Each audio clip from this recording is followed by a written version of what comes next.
Hey there, tech enthusiasts.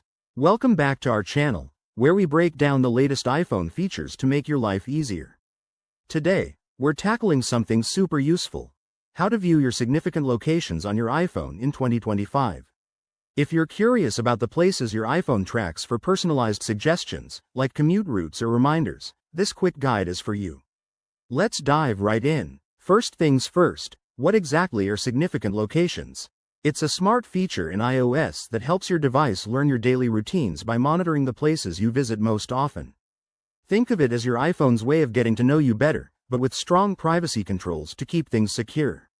In 2025, this feature is even more refined, offering more accurate insights while respecting your data. To get started, grab your iPhone and open the Settings app. It's that gear icon on your home screen. Once you're in Settings, scroll down and tap on Privacy and Security. This is where all the good stuff about your location data lives. Next, find and tap Location Services to access your device's location settings. Now, scroll to the bottom of the Location Services page and tap System Services. Here, you'll see a list of background services that use your location. Look for Significant Locations and tap on it. Depending on your settings, you might need to enter your passcode, use Face ID, or Touch ID to proceed. It's all about keeping your info safe. Once inside, you'll see a map or list of the places your iPhone has identified as significant. You can view details like how often you visit or when you were last there.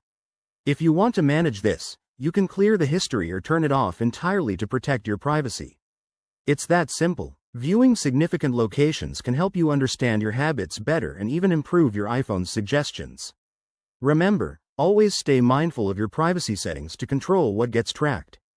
Thanks for watching. If this helped, hit that like button, subscribe for more 2025 tech tips, and drop a comment below.